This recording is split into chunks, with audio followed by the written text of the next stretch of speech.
Hey guys, and welcome to today's episode of Give It the Beans. Now, it is my absolute pleasure and privilege to bring to you the top coach at the game for improving your relationship with food. It is the one, the only Dr Emilia Thompson. How are we doing? I am good. That was an excellent introduction. Thank you very much. Oh, not a problem. It's a pleasure to have you on the podcast. You've actually been requested by a number of my clients, and a lot of what we'll speak about today is certainly applicable to them. But first off, I know that there's some listeners that are new to this game and they maybe perhaps don't know too much about you. So what I'd like you to do is give us a rundown. Don't make it brief. Give us a rundown of yourself, your career, your education, and your sort of within bodybuilding itself, but also within your business and what you do today. Sure. Okay. So I work predominantly as a nutrition consultant online with people, like you said, in terms of supporting their relationship with food in some way. That's predominantly what I do, at the same time as I run an online nutrition course, which is very much evidence-based holistic nutrition. So looking at nutrition as a whole, which incorporates not just evidence-based nutrition guidelines, but also mindset, mindfulness, etc., and how they all come together to support overall health. My background is very much academic, so I've done an undergrad, master's and PhD in the area of sports biomedicine, sports science, nutrition, physiology. So that's kind of my background, and then I've taught in sport nutrition and exercise nutrition for about 4 years. So I do a lot of education stuff, and at the same time when I was doing my PhD I started competing in bodybuilding, and I competed for 4 years. I finished in 2018, so 2 years ago. Became second at PCA British Finals, competed for Team GB, and then I quit because I was 31 and I didn't see myself getting any further than second in Britain, so I stopped. So I've done it myself, and now I work with some competitors. I work a lot with competitors after they finish competing to help support them get back on the road to health again. And I think that's it. I think that's all I've got.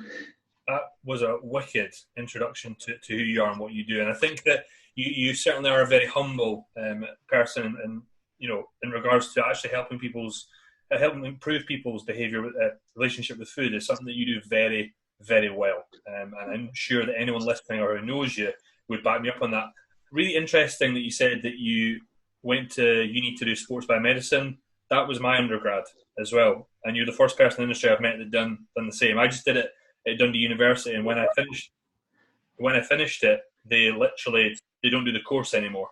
So yeah, yeah, you must have only been a few years after me then, because they ran the course. They finished the course a couple of years after I graduated, but same course. Were you Dundee? I was Dundee. Oh yes! Oh world, I absolutely love it. That's amazing. Yeah. Anyway, I'll get back to today's episode. Otherwise, we'll be here for a very long time.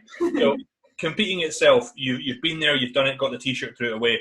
It's something that, apart from maybe perhaps this year, is becoming very popular year in, year out. And I think that what we're probably seeing, competitors they're trying to get leaner, right? Conditions trying to get better, and I think what it's potentially causing is a lot of disordered eating post show, and it seems to be like an increasing trend. So I think there's a lot of people listening that they're not really sure what disordered eating and an eating disorder actually is. I think they probably think it's the same thing, but I think that you'll know better than anyone that it's not. And what I'd like you to do is, if possible, can you give us a rough idea of perhaps the difference between the two, some things that you'll see post-show or post-diet phase that are common within the sort of athletes? Yeah, so I kind of like to describe it as a bit of a spectrum, in terms of you have this kind of optimal, healthy, supportive relationship with food on one end, and then you have clinical eating disorders on the other end, and then you've got the spectrum in between where people tend to fall. And clinical eating disorders are, beyond my scope of practice, in terms of I wouldn't work with anyone with a clinical eating disorder. They are the ones that you'll likely have heard of in terms of anorexia, bulimia. Binge eating disorder is an eating disorder, and there are a couple of others that you may not have heard of, but are still in that classification. And what we know is that with dieting, regardless of whether we put competing into the mix or not, we know that with extreme dieting, you increase your risk of disordered eating habits. And so what can happen is you may start on one end of the scale with this really healthy relationship with food, but as you prolong your diet, you start to slip down the scale. Now, this doesn't happen for everyone, but it happens a lot, and the research does highlight, you know, the longer you've been dieting and the more times you repeatedly diet, the more likely you are to fall down on this scale and develop some sorts of disordered eating. And in terms of there's not a specific disordered eating definition, but really what you're looking at is some sort of eating behaviour that impacts your life in some way, so, and negatively impacts your life in some way. So, you know, for some people, they might class dieting as disordered eating, because actually when you're, for example, when you're prepping, you may not go out for dinner with your friends, you may cancel social occasions because you don't want to eat off plan. That type of situation would be classed by some as disordered eating. And then you've got kind of the more extreme ends of this, and this tends to happen more post-show for some people, is that they develop mindless eating episodes, overeating episodes, potentially they'll call it binge eating, and that's obviously closer to the end of a clinical eating disorder. So most people will fall somewhere in the spectrum, and often with competitors especially, some of them go into competing to try and minimize their disordered eating habits, which is that's the worst situation that you see. And some people develop these throughout competing, and competing is obviously a sport that's very aesthetics based, and you do get leaner than you do normally if you're just dieting. So in that sense, they do come with a greater risk than just dieting per se, but dieting as a standalone does have these outcomes as well. So it's not the sport particularly, although there are some aspects of the sport that do exacerbate it. Yeah, 100%. But I think it's really important for first-time competitors to be really aware of, you know, that this is a potential risk that could happen if they decide to go into, let's not say it doesn't need to be a bodybuilding show, just an extreme diet in general. Now, what would your advice be to those competitors that perhaps they already have a little bit of anxiety or worry about developing this trait without really knowing too much about it? Would you say that, right, well, assess your relationship with food first, or wherever you're at, or don't go into a diet phase without it? What would your take on that be? Yeah, good question. I think if you actually exhibit any of these issues at the moment before you even start a diet, my advice is not to do it. Is completely not to do it. Often what happens is people use meal plans and diets as a way to mask their disordered eating, and they think that that cures it because they've got a plan to follow, and it stops them from maybe eating off plan or what they class as overeating, and all it does is mask it. And what's going to happen when you compete or you end your diet, that's going to be 10 times worse. So if you have any of those symptoms or experiences, then at this point, it's not forever, but at this point, don't go into a diet. If you have a really good relationship with food and you're just anxious about it, then, you know, just be mindful of it. If you have a coach, speak to your coach about it, and have that really open communication, and just be mindful that that can happen. And what's really, I think, important is that if you value your health above aesthetics, and that's great if you do, great if you don't, if you're a competitor, you don't diet because it's not in line with your values. If your relationship with food is more important to you than dieting or getting that body composition, then don't diet, because you are at risk of, you know, damaging your health in some way. And I talk about health in a very multifaceted way, in the sense of I'm not just talking about nutrients, I'm talking about overall holistic health, you know, all the markers of health. Yeah, and you're probably the first person I've spoke to that's mentioned the word values in regards to relationship with eating, and that's something I fully like believe in value system and whatnot, personal development, but I've never met someone that said that before. So if anyone out there is listening, that should be a drop of the hammer of that. Like what you preach is something that I am fully on board with. I think it's brilliant. But to pick your brain there about something that you said, there's someone listening out there that's went, oh shit, I'm on a meal plan. Does that mean that all meal plans are bad? And what should I do if I'm on this meal plan and I'm doing okay, but all I can think about is food?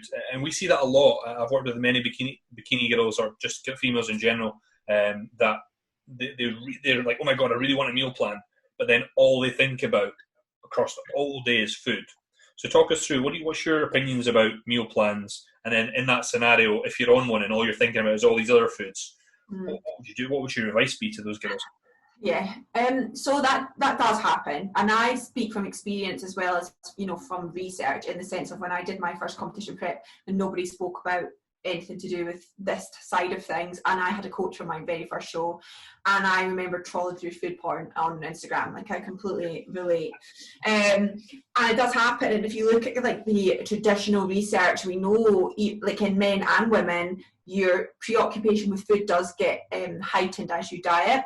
So regardless of a meal plan or not, that happens. But with meal plan, what we class meal plans as are is kind of rigid dietary restraint, and you can have rigid dietary restraint or you can have flexible dietary restraint. And flexible, you know, removes food rules. It allows for, you know, maybe eating more in the morning and less at night, or switching up. It's like, as the name suggests, flexible.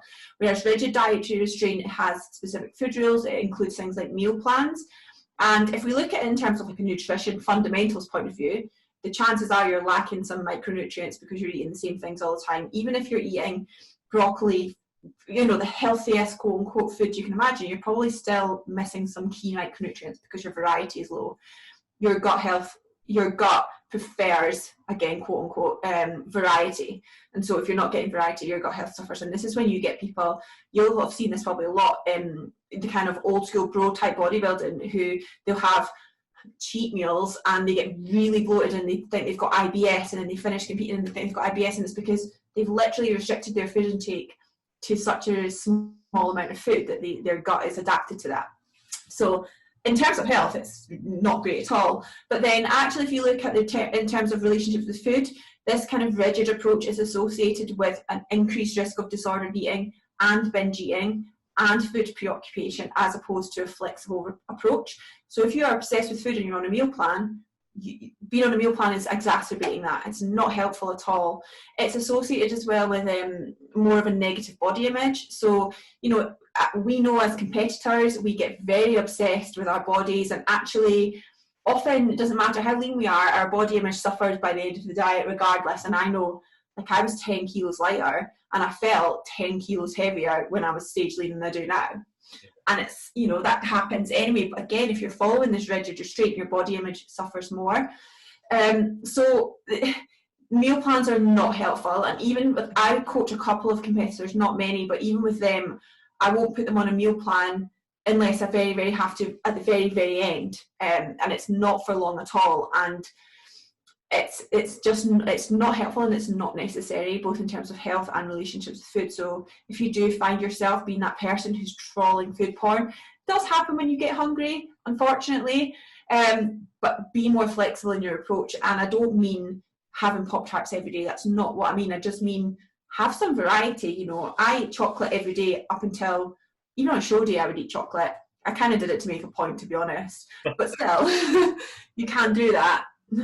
Yeah, 100%. I think that's amazing, because what I've tended to see, not every time, but a lot of the time, is that when competitors will be on a strict meal plan, that post-show, when they're like, you know, they're not wanting to gain a lot of fat quickly, and they've been so strict for, let's say, 16, 18 weeks, the minute that show's finished, that meal plan, right out the window, and they ain't fucking sticking to that. They're having this, that, and the next thing, and rather it be, okay, right, instead of, you know, having some chicken, white potato, I'm going to have, you know, some fish and some, you know, whatever source of carb. It ends up being, oh, well, I had a chocolate bar, so I fucked the whole day up. Fuck it, it's a binge day. Let's just go for it. Is that something that you see quite common? Yeah, absolutely. So again, there's a couple of things. The best thing you can do post-show, if anyone is in that situation, FYI for them, is, and rather than trying to get all these foods into your diet, is to increase the volume of your prep foods first, at least for the first month. Just try and increase the volume of your prep foods, because what that does is it allows you to improve your satiety, reduce your hunger, and reduces the chances of that happening. So that's kind of a side practical thing.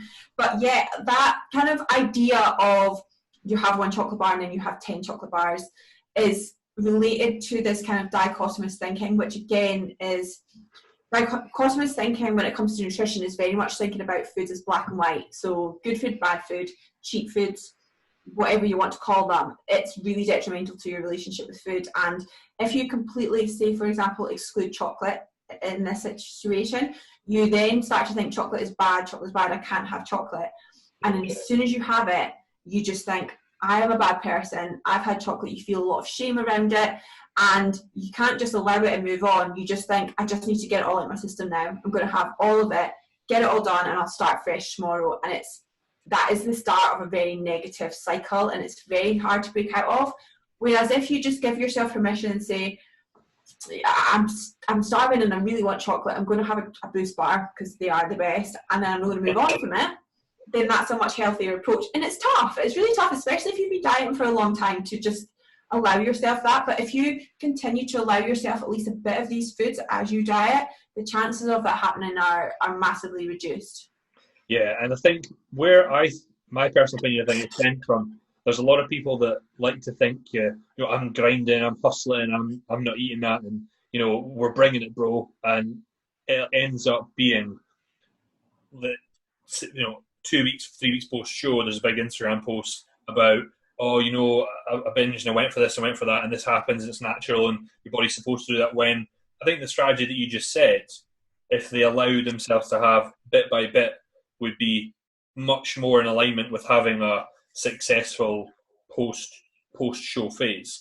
So it's not something that I do just because I think I'm very robotic with food, but I know, and I keep referencing females here just because within the female bodybuilding bikini figure industry itself, we do tend to see these instances more than in the male industry. However, I think that there's probably that it goes on a lot in the male industry, and it's often sort of not shunned, but it's like seen as a big old laugh and it's all right and it's okay. How often or common do you see this in males? I get it quite a lot, not in terms of clients. I have one male competitor client, but in terms of, I get a lot of DMs from males who are on bro coach plans, and they message me 6 weeks out from a show, 8 weeks out, and they say, I keep binging and I don't know what to do. Can you please help me? And these people have got coaches, and this is when I think that's a real struggle, because you're not grinding harder if you are binge eating 6 weeks out from a show. Your body composition is going to be worse than had you just put these strategies in place when you started dieting, allowed yourself this flexibility when you started dieting. You would be more shredded. And one thing that I know from my personal experience when I competed is that I made it a mission to always be the most conditioned on stage, because I was a natural athlete, because I was eating crumpets, because of all of this flexible. I was like, I'm going to show that you can do that. And people just associate really, really rigid plans with more success and more condition, and that's not how the human body works. If you look at basic physiology, it's just how Instagram works, and that old school mentality. And you get these pro bodybuilders talking about the drugs that they use and their cycle protocols, but they will never talk about I've actually started incorporating mindful eating, and there are a couple of coaches now that do talk about that a little bit more, which is great. And obviously people like you who actually kind of spread that word, because it's just a really outdated mentality. I think I love what you just said there. There's so many coaches out there, they're willing to speak about their cycle but not about how they eat. And I guess it's something as a male bodybuilder you never often think of, that anyone will really give two shits about what you eat, because one, they probably know you need to eat a shit ton, and two, I don't know why, it's just something that probably I don't really speak about a whole lot. But I mean, when I say I did my vlog, I said that on a Saturday, Sunday, now that we're allowed to like go places, I'm just kind of eating how I want, and body composition is maintaining. And if you were to say that to me in 2017, I would have said no way. And everything that you just said about the anxiety, the binging and whatnot, I'd been through it.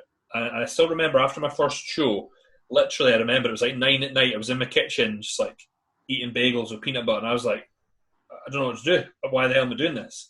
It did settle down 2 weeks later, but as an assistant male bodybuilder, the weight I put on was fine when you're 6'3", but it can be so detrimental, perhaps, to a 5 foot female that's maybe gains 6, 7, 8 kilos in 2 weeks. Now, in that scenario, let's say someone comes to you and they have put on weight post-show and they just feel terrible about themselves. Where do you start? I know this is a question you could probably say, Vaughn, there's no answer. But if there was this is the first port of call I'm going to look at, where would it be, and where would you branch off to? Yeah, there's a couple of different routes, and I'm going to go through them, probably not in the order that I'd go through them, but just because they're in my head and I don't want to forget.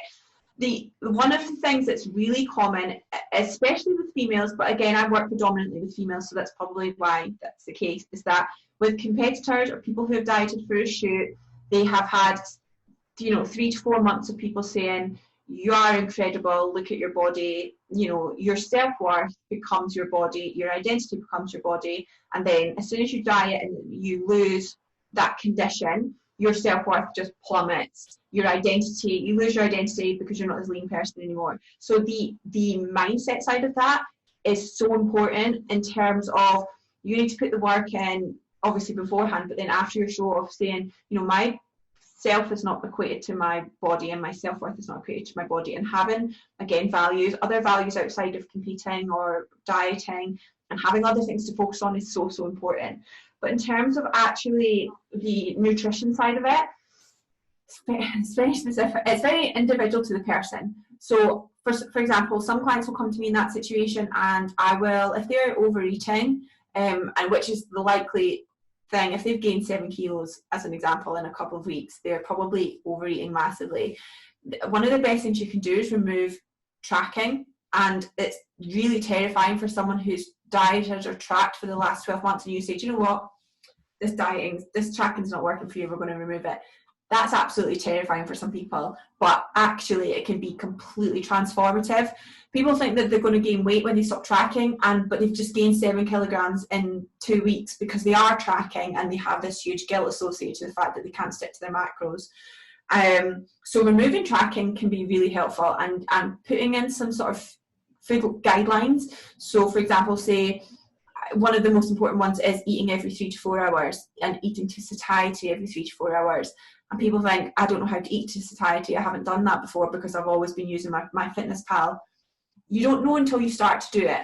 So having that guideline in place is really, really important. And you can have other guidelines in place, such as, having a mindful meal, taking your time eating without distractions, having a glass of water with each meal. These types of guidelines, putting in place for yourself, is so important. And I have some competitors who compete, and then some of them will go straight, they won't even reverse diet at all. They will just immediately go into this kind of more intuitive approach.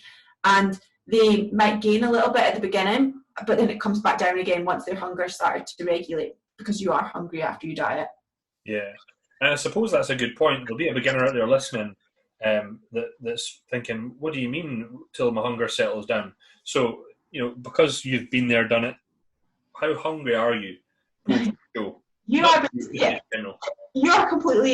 the true epitome of insatiable. You can, like you. So when I did my first show, I had a coach for that one season, and I struggled as well. That's why I looked into all of this side of things, because I struggled myself and nobody spoke about it. And I would do the exact same thing. I think I ate 10 packets of Pop-Tarts once. That's really not great. And after that, I realized it wasn't normal, and I move through that. So you are completely insatiable. So what happens when you diet is that you reduce your body fat levels, obviously, and if you are very lean, you really reduce your body fat levels, and your body fat's responsible for producing this hormone called leptin, and leptin reduces your hunger. So if you've got a lot of body fat, you have a lot of leptin, and you have quite low hunger levels. If you've been dieting for a long time, you've got low body fat levels, you've got low levels of this hormone leptin, so you're a lot hungrier. And at the same time, you have another hormone that's responsible for that growling in your stomach that we call ghrelin, and that increases when you diet as well. So you've got these two hormones that both increase your appetite, and they are both at their peak by the time you finish your diet. So you are physiologically very hungry. So that's the issue with people who then try and reverse diet, who don't understand. So what an actual reverse diet is, which you will know, is bringing your calories straight back up to your new maintenance levels. And that's how you reverse diet. But often this old school approach is, let's take it really, really slowly. We're going to increase your calories by 50 a week to get you back up to maintenance. And you are starving. And then your coach is like, let's have another 50 calories this week. So you're still dieting. You're not at your new maintenance. They're like, no, let's take it slow to minimize fat gain.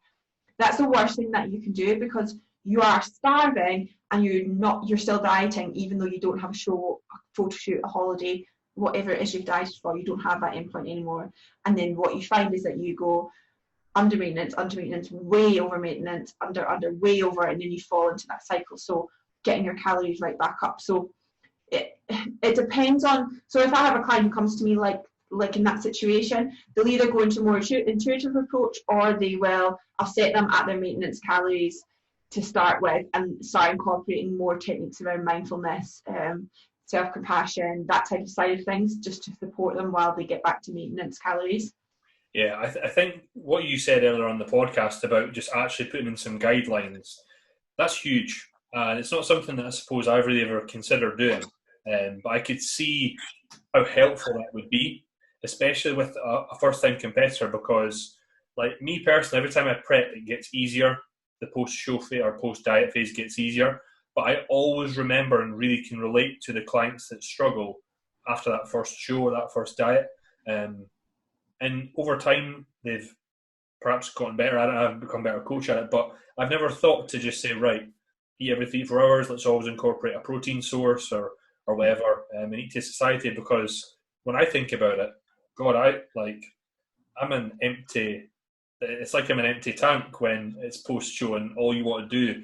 Like there's 5 bagels there. You know you can just have one or 2, but your hunger signaling's telling you that you can manage 5. And there's always that part of your brain that's like, you're like, I'll just have 1 or 2, but then there's a second that goes, 5's a really good idea, and you go, shit. And I think at first, back 3 years ago, it was so hard to switch that voice off. I don't know if that's like, if there's a little voice that the clients will say that it comes on, or is it just an uncontrollable thing? But is that something that you hear a lot of, just to say that whatever it is, they know that they're supposed to do it, but all of a sudden they've got a pack of digestives and they've finished it? Absolutely. And one of the really common things that happens when you diet is that, and I bet you do this as well, I do it as well, is that I used to do it, is that as your calories get lower and lower, you start to hoard your macros for the end of the day, because you know you're going to be hungry at night, you know you're going to be bored at night, so you go on minimal calories when you're busy throughout the day, and then it gets to night time and you have like a big meal and you have most of your calories at night. That's like a really common thing that people would do when they diet, when their macros get lower. But then what happens is that you fall into that cycle. So then once you've finished dieting, you're still trying to keep, you're like, do you know what, I'm just going to stay minimal because I know that I'm going to be insatiable tonight. So I'm going to keep my macros. But what happens is that you restrict all day, and then you've got that insatiable hunger where you think, I could eat 5 bagels. So even though you've got the calories to play with, you eat them, and then you eat beyond it. And so it's really hard to break out of that. But if you say to, when I say to a client, you're going to eat 2,500 calories and you're going to have a 500 calorie breakfast, they're like, no, I can't do that because I need the calories for night, because I know that's when I'm going to overeat. And it's like, you're overeating because you are so hungry because you've not eaten enough throughout the day. So it's like challenging that diet mentality, which does help you when you diet, to maybe for some people to hoard those calories for later in the day, but it doesn't help you post show. So that kind of 3 to 4 hour rule is really helpful, because it just shifts all your calories up a bit. So by the time it gets to 8 o'clock at night, you're less likely to overeat, because actually your hunger is a little bit more regulated. Yeah, 100%. Now, I know with some clients that might improve their quote-unquote dietary adherence when they're actually prepping, but just as you said, it sets them up for almost failure post-show or post-diet phase, whatever it is. Everything that you're saying is really interesting, because like myself, I would say I'm the complete opposite. I don't have really any relationship with food. I don't necessarily enjoy it. I always, as a young, grown-up, young kid, teenager, ate for performance. I was a swimmer, and I was eating to just feel my performance in the pool. Then it was basketball, and then it went to bodybuilding. And now I honestly couldn't tell you what my favourite food is. But these top tips and that's where when I'm prepping someone, I can at times find it hard to relate to them. I'm getting a bit better, but podcasts like this certainly help me as a coach, help the audience, help clients get that a little bit better. One thing I wanted to touch on, you said it on the podcast, and I didn't want to touch because you're going on some awesome points, was talking about going out for meals and not feeling ashamed about it or getting anxious about it, because I still remember, and I've learned from this, but I'm going to give you the example. 2017, I ate chicken and brown rice at my mum and dad's, and then we all went out and they all had burgers and chips, and I sat there with a Coke, right? A Diet Coke, right? And I became such an an angry, recluse person. I pushed everyone away, became very narcissistic. Whereas now, when I prep, this year, last year, last year we went out 6 times in 8 weeks and still did a photo shoot. But I can tell you right now, I became a different person. In that scenario, what advice would you give to someone? Yeah, it's a tough one, because if you're chasing condition, which nobody wants to be, but if you're chasing condition for a shoot, whatever it is, or you're behind in some way, then actually going for meals potentially, and even with my clients, I might say, do you know what, I don't want you to go for this meal unless you can plan meticulously before you go. If you are a month out from a show and you're chasing condition, sorry, but that's not what you can do right now. And people are often surprised that I would say that, but realistically, this is if I'm talking competing. If you're just dieting, and it's not that it's not as important, it's just as important to you, even if you don't have a show. But if you're just dieting and you don't have this end point, then you shouldn't be skipping. You might not drink on a night out, or you might choose a healthier option on the menu, but you shouldn't be completely, bringing your own meals, for example, is not ideal if you're just dieting for a normal situation. And I think taking a more overall approach to it and saying one marker of health and longevity is actually social interaction. It's about being social, and that is a huge impact on health. So if you think that you are being healthier because you're skipping a meal out, or because you are bringing your own meal like a martyr and you get resentful and angry, that's actually not great for your health. It's probably worse for your health than going out and saying, do you know what, I'm going to have a chicken burger, but I'm not going to have the fries. That's a much healthier approach. And if you're just dieting for yourself, that's what you should be doing. And realistically, if this is not really how it works, which in terms of the physiology, but if we think of the kind of classic 1 pound of fat or half a kilo is about 3,500 calories, that's how much, you'd have to eat even more than that to gain that amount of weight, realistically, because of the thermic effect of food and all of these other things. You'd have to eat more than 3,500 calories above your maintenance calories to even gain a pound. So you've been in a deficit all week. You're not going to push yourself out of a deficit by going out for a burger once a week. That's not how it works.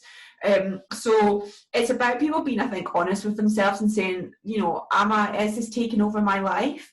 Then that's a bit of an issue. Competing does take over your life, and that's an extreme end of this. And so it's hard to you can't set hard and fast rules, because competitors' rules, so to speak, are going to be quite different from somebody who is just dieting for general life. Yeah, 100%. And I think you're absolutely right. When it's showtime, that meal's not going to happen. But what I wanted to ask you was, do you often see that restriction of going out or to social occasions, do you see that persists post-show, or in fact, would you say you see the opposite? So when someone has decided, I'm not going for the burger, I'm not going for a drink, do you see them kind of go, right? Because I've seen it every weekend. They've got a meal and a night out, a meal and a night out. Or do you feel you see instances of they become the same reclusive individual? Perhaps you see both. No, do you know what? That's interesting, and I think that probably reflects different just mentalities around food. Often what you'll see, what I will see, is people maintain those rules post-show, and I will encourage them to start going out more, and that's more so what I get, but because they've got this fear. But what you also get is the people who will eat more in secret post-show, and so they'll get takeaways and things, but it won't be a social occasion. They'll still miss their social occasions, but they're more likely to get a takeaway or something like that. And that's because they feel ashamed of doing it, and that's when there's a bit of an issue there. If someone's just going out and they're like, do you know what, I went out with my mates, had a great time, I don't feel guilty, and I'm doing it every week now, and that's where my surplus calories are coming from, but I feel good, that's fine. That's a pretty healthy relationship with food, to be honest. But it's when it's a secretive thing or a shame-based thing, or if people feel guilty for it, after dieting, that's when it's a bit of a red flag. Or people who, for example, who get caught off guard. So maybe they get up in the morning, they have their normal breakfast, and then their mum says, do you know what, we're going to have family lunch. And they panic because they've not planned in advance for that. That's what you see quite a lot of as well post-show. And that's the issue. It's not going to have that lunch. It's the fear about then going to have it. and potentially cancelling it.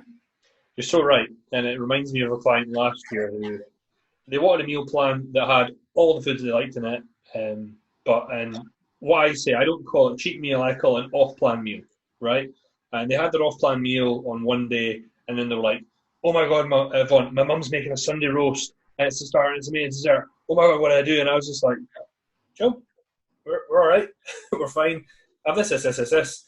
But just what you said straight away flagged up that memory. And again, something that, I mean, going back to what you said about identity, I don't know if it's Instagram's fault, but within the bodybuilding realm, I think a lot of people, and I've been really, really bad for this at times as well, is valuing their self-worth on their body, and that's it. But someone out there listening doesn't really know what a value is. So what I thought would be good for you to do is just give them a brief description of what are values, but then potentially, an example of what your values are so that they could relate to that. Absolutely, yeah. So it's something I do with pretty much all my clients, either initially when they start up or later on down the line or when their goals change, is get them to look at what their core values are. And values are basically anything that's important. So I would pose the question, what is important to you right now?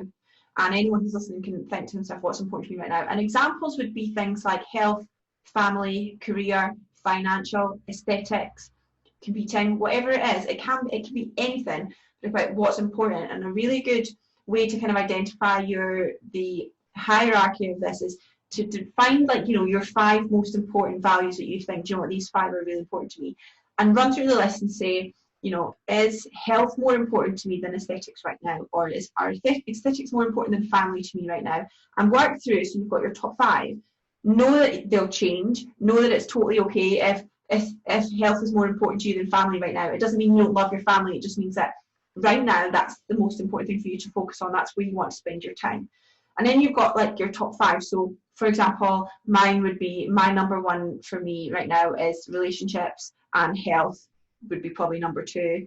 Aesthetics would be number 3 right now, actually, because I've got a little bit of an aesthetics goal. So, but I would, as you can see there, I wouldn't sacrifice my relationships for my aesthetics, which means if someone asked me on a date and I wanted to go on a date, I would go on that date and have dinner, despite the fact that maybe it's not great for my body composition, because that's more important to me right now.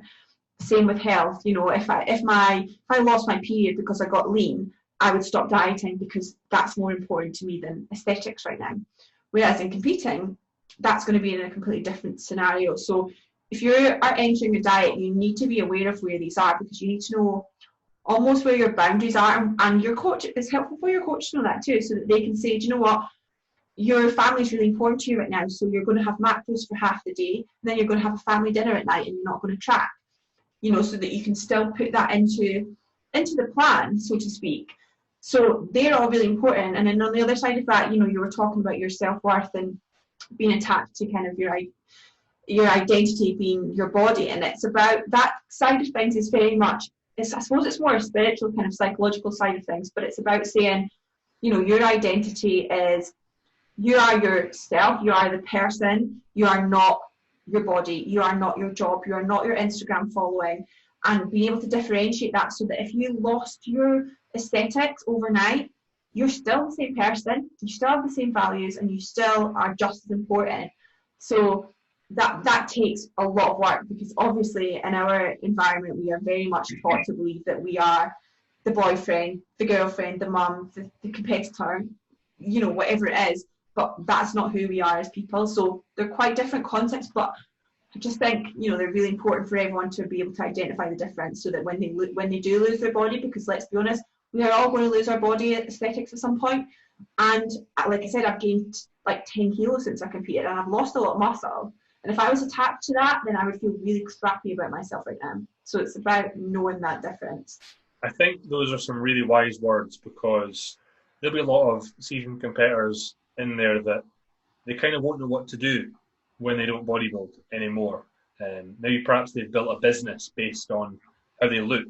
And I think that's where someone's values can get sort of whacked. But everything that you just said there, it brings me back to the point that the number one thing that I guess bodybuilding, or again, maybe I shouldn't say bodybuilding, but dieting in general can mess up is people's values. And if there was any advice in regards to the first thing that someone should sort, I guess you said it anyway, that's the first thing that you do.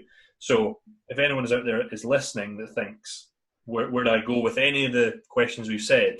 Does it start with just know your values? Absolutely, completely. Because I think, if I tried to compete right now, right, so if you're an actual female competitor, you have zero sex drive for about 3 months if you're competing, right? Because your hormones are out of whack. You are angry, you're irritable, trying to start a relationship, say, in that state, that it's not going to happen. You can't go out for dates, all of these things. So if you are somebody right now who maybe values that side of life, or that's just an example, it could be family, etc., and you think, do you know what, I want to compete, you're going to be really miserable in 6 months' time when you are stage lean and you've spent 6 months of your life and you haven't achieved anything that you wanted to in terms of what was important to you, because you had to prioritize competing, and it will be a lot harder to stick to your diet. You're not going to be able to stick to your diet if you really, really want to go on dates and drink wine and do these things, because that's more important to you. And I think understanding that that's okay. It doesn't make you a lesser person for valuing other things. Having these values, everyone's values are different and they change all the time. Which is why I never said I quit competing, because I thought maybe I'll value that at some point. I didn't, but you have to understand that it's fluid.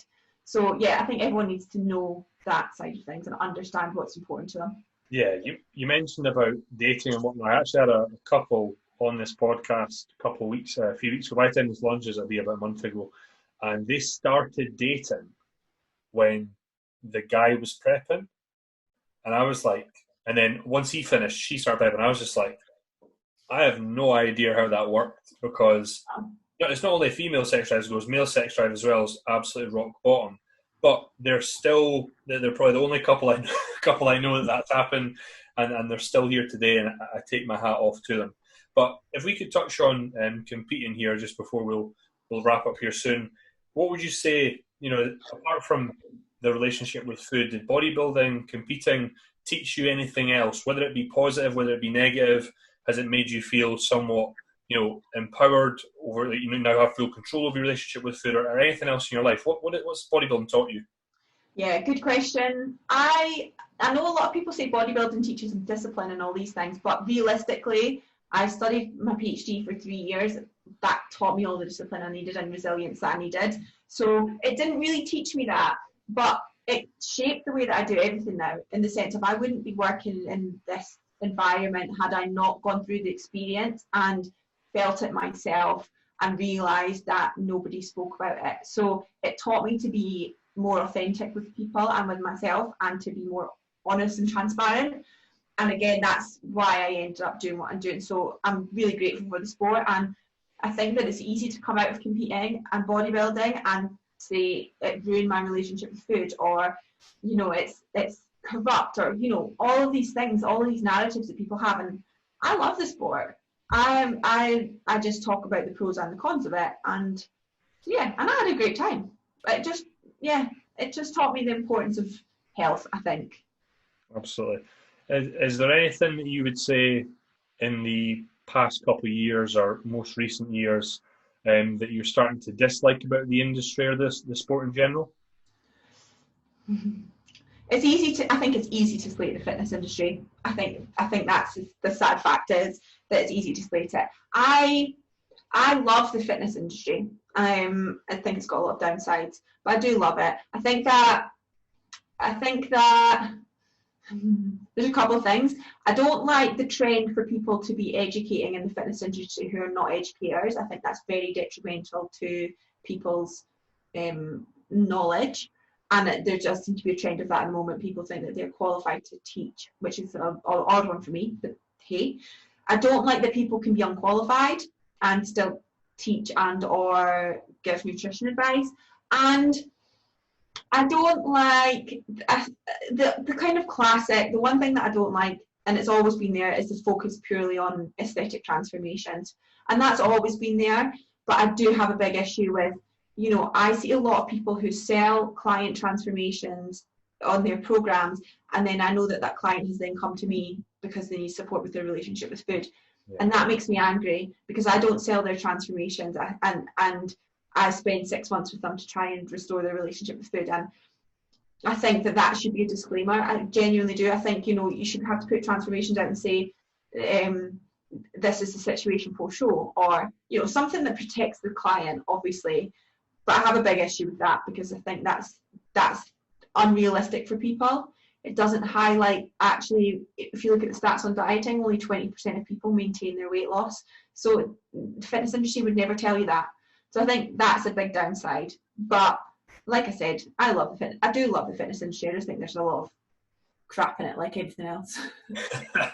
You're 100% right. No, but I think what you said is so true, because maybe not perhaps for the second or third or fourth time competitor, but for the first time competitor, more often than not, they are going to have a lot of rapid weight gain or some instances of binging or overeating post-show. And I think what I try and do is just tell people before they go into the diet, just say, right, look, what you're way to embark on here the next 18 weeks, this is what could happen to your perhaps menstrual cycle, your health, just in general, your mood, your libido, etc., but also coming out the back end of it, this is potentially what could happen. I think if clients, as you said, sign a disclaimer, are fully aware of that, then it's all good. But everything that you just said, I'm sitting here nodding my head to read on. But I know you're short for time, but what I'd like to ask people on all podcasts is, just, it doesn't need to be related to bodybuilding or the sport or dieting, just the biggest lesson that you've learned in life to date. Doesn't need to be with what's going on in the world today, but just anything in general. And from that sort of lesson, what's it taught you? Good question. I think, okay, this is probably quite a weird answer, but I think this is genuinely one of the most transformative things that I've learned, and it's not really through fitness. It's more of a spiritual thing, and it's a concept that is, and I talk about a lot, is that you are not your thoughts. And that's like a huge lesson for me, in the sense of, it's a bit, like I said, it's very spiritual, but it's about saying, you can hear the thoughts in your head. You are not those thoughts. You are the awareness. You are the person listening to those thoughts. Therefore, you have control of them. So, for example, if your thoughts are like, you look crap, you are fat, go and look at yourself in the mirror, all of these things that are going on in your head, you are the awareness that says, I can hear those conversations in my head. I'm going to tell them to be quiet, and I'm going to replace those thoughts with something else. And that's transformative for people when they pick that up. And for me, it was one of the most transformative things I could do, because I would always overthink things and always let my mind run away with me, and tell myself stories in my head like, he's not call me back because he's now dating this person, he's done this and he hates me, and it's because I got fat, and it's because of all these things. And it's like, none of that is actually true. That's just that conversation in my head. So you are not your thoughts is like the best. I think it's one of the best lessons ever. I like that, man. I like what you're all about. That's a good spin on it. I've never heard anything like that before. So wicked. Now, for anyone listening that would like to hear more of you, get in touch with you, could you just give them a wee little bit of info on that? Yes, my Instagram is probably the best place, and that is Emilia Thompson PhD, and my website is emilia.fitness, and also my nutrition course is EIQ Nutrition, where we teach basically all of that stuff. Fantastic. Now, just a massive thank you from myself and all the listeners and the clients that specifically asked me to see if I could get you on an episode for coming on. Absolute huge amount of value that you provided for anyone out there, whether they be competing, interested in competing. If you're not, please, if you're listening, please go follow Emilia. Drop her a message if you like this podcast. It was, it opened a few things in my eyes as a coach. So I can only imagine what it's going to do for the listeners. So just a massive thank you from me. Thank you for having me on. Not a problem. Now, for anyone out there listening, whatever you do, I know that things are crazy on the world, but for me and Emilia, make sure you give it the beans.